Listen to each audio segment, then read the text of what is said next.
विद्यार्थी मित्र नमस्कार. आज आपण 9th सायन्स मधील topic number 6 classification of plants कडे जाणार आहे. हा टॉपिक येतो बायोलॉजी मध्ये. 9वी मध्ये S1 आणि S2 असं जरी सेपरेशन नसलं तरी हा S2 मध्ये येतो, कारण S1 आणि S2 चे पेपर मात्र सेपरेट आहे. चला आपण स्टार्ट करू. क्लासिफिकेशन. पाठीमागच्या इयत्तांमध्ये तुम्ही क्लासिफिकेशन का करायचं, त्याची गरज का वाटू लागली हे शिकलेलाच आहात. लिव्हिंग ऑर्गॅनिझम्सचं जे क्लासिफिकेशन आहे ते त्यांच्या कॅरेक्टरिस्टिकवर केलं जातं. त्यांचे छोटे छोटे ग्रुप पाडले जातात आणि त्यानुसार जे क्लासिफिकेशन केलं जातं त्यालाच आपण हियरार्ची म्हणतो. आता त्याच्यानुसार आपण आता पुढे चाललोय. Can you recall how have living organisms been classified? जे लिव्हिंग ऑर्गॅनिझम्स आहेत, सजीव आहेत, त्यांचं क्लासिफिकेशन कसं केलेलं आहे? आता living organisms have been classified on the basis of their characteristics. Classification करताना त्या ठिकाणी मेन कशाला महत्व दिलेलं आहे? Basis of characteristic. म्हणजे बेस जो आहे तो आहे कॅरेक्टरिस्टिक्सचा. त्यांच्या काय कॅरेक्टरिस्टिक्स आहेत, त्यांची वैशिष्ट्य, आणि त्या वैशिष्ट्यावरून त्यांचं क्लासिफिकेशन केलेलं आहे. आता इथं जर ऑब्झर्वेशन केलं की लिव्हिंग ऑर्गॅनिझम्स पहिल्यांदा दोन गट केलेले आहेत, प्रोकॅरियोटिक आणि युकॅरियोटिक. आता प्रोकॅरियोटिक मध्ये मोनेरा दिले आणि युकॅरियोटिक मध्ये युनिसेल्युलर आणि मल्टीसेल्युलर असे दोन भाग केलेले आहेत. आता युनिसेल्युलर मध्ये आहे प्रोटिस्टा. मल्टीसेल्युलर मध्ये जर आपण पाहिलं तर विथ सेल वॉल आणि without cell wall. With cell wall मध्ये ऑटोट्रॉफ्स, प्लॅन्टी, हेटेरोट्रॉफ्स, फंगी, त्यानंतर विदाउट सेल वॉल ॲनिमलिया. थोडक्यात 1, 2, 3, 4 आणि 5 असे 5 ग्रुप बनवले. आता ही जी 5 किंगडम सिस्टीम आहे ही आपणाला दिली कोणी? तर रॉबर्ट विटाकर. रॉबर्ट विटाकर यांनी 1959 मध्ये ही 5 किंगडम सिस्टीम दिली, ज्याच्यामध्ये मोनेरा, प्रोटिस्टा, फंगी, प्लॅन्टी, ॲनिमलिया हे 5 किंगडम दाखवले गेलेले आहेत. आता त्यामध्ये पण काही टर्म्स आपल्याला थोड्याशा समजून घ्याव्या लागतील. मोनेरा, त्यानंतर प्रोकॅरियोटिक आणि युकॅरियोटिक, प्रोटिस्टा हे ऍक्च्युअली काय आहे?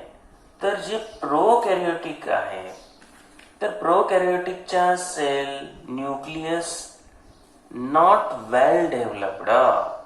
त्यांचा न्यूक्लियस हा वेल डेव्हलप्ड नाही. आता हे डिटेल पुढे आपण पाहणार आहोतच. युकॅरियोटिक जो आहे त्यांचे न्यूक्लियस विथ मेम्ब्रेन आहे, वेल डेव्हलप्ड न्यूक्लियस आहे. आणि प्रोकॅरियोटिक मध्ये nucleus are not well developed, membrane bound नाही. आता जर मोनेरा, अगदी थोडक्यात माहिती पाहू. मोनेरामध्ये कशाचा समावेश होतो पहा. तर मोनेरा या किंगडम मध्ये जे वेगवेगळे बॅक्टेरिया आहेत,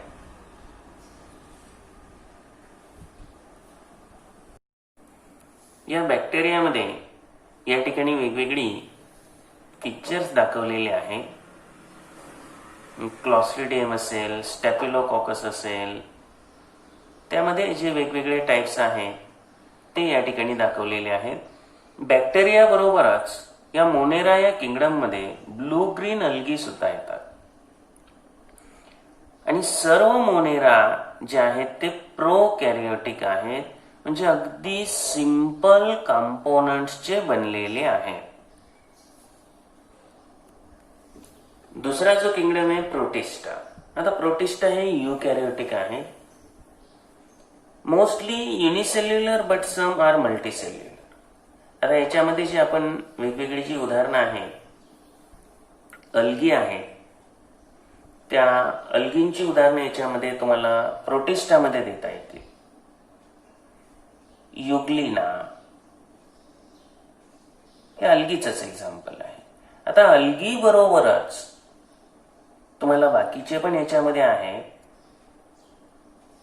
फॉलवॅक्स, पॅरामेशियम, अमिबा यांचा सुद्धा या प्रोटिस्टामध्ये समावेश होतो. Third kingdom fungi.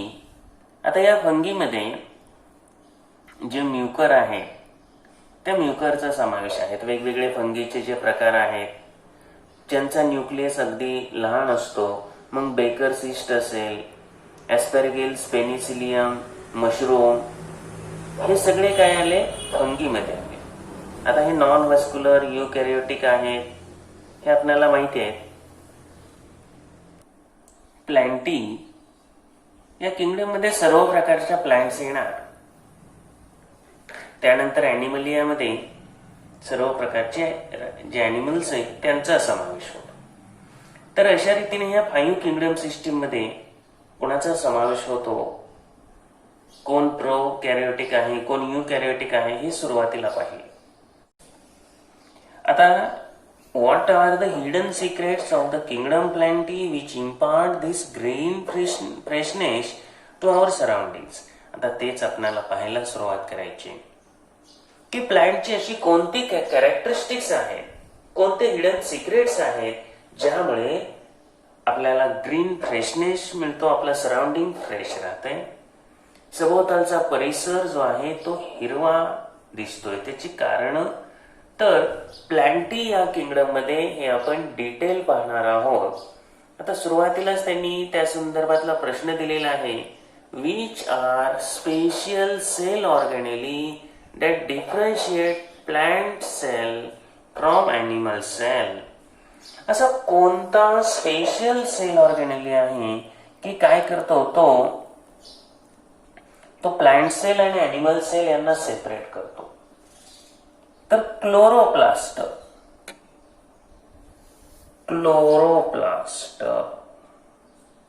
ज्याला क्लोरोफिल. आता क्लोरोप्लास्ट मध्ये क्लोरोफिल असेल तर हे आहे हरित लवक, आणि त्याच्यामध्ये जे क्लोरोफिल असतं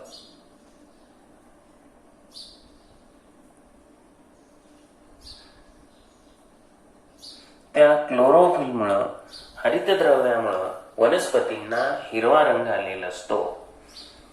animal cells do not have chloroplast, plant cells have chloroplast. आणि या क्लोरोप्लास्ट मध्ये असलेल्या क्लोरोफिलमुळंच वनस्पती आपलं स्वतःचं फूड स्वतः तयार करतात.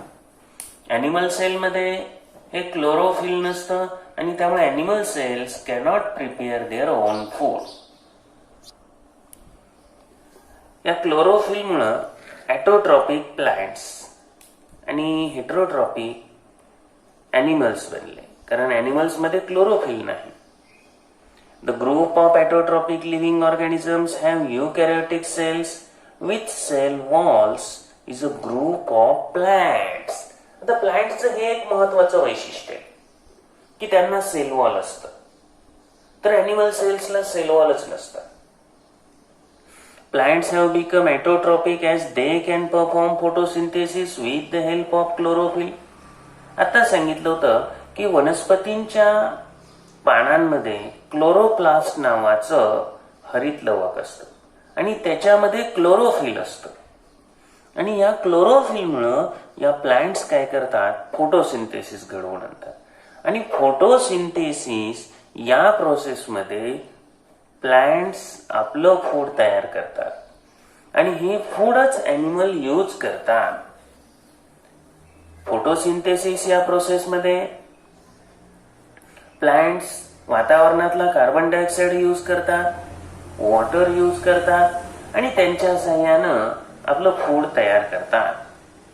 Living organisms of kingdom plantae are the main source of food for all other living organisms. हे सगळ्यात महत्वाचं आहे. इतर सर्व ऑर्गॅनिझम्ससाठी वनस्पतींनी तयार केलेलं फूड हेच मुख्य आहे, हाच एक मेन सोर्स आहे. आता आपण बेसिस ऑफ क्लासिफिकेशन म्हणजे वनस्पतींचं जे क्लासिफिकेशन आहे हे कशाच्या आधारावर, कोणत्या बेसवर केलं जातं हे शिकायचं आहे. क्लासिफिकेशनच्या बेसिसमध्ये आता कोणते क्रायटेरिया आहेत ते आपण पाहणार आहोत. तर presence or absence of organs म्हणजे कोणते ऑर्गन्स प्लांट्समध्ये आहेत आणि नाहीत त्याच्यावरून क्लासिफिकेशनला स्टार्ट केले. म्हणजे क्लासिफिकेशनचे बेसिस कोणकोणते आहेत ते आपण या ठिकाणी पाहू.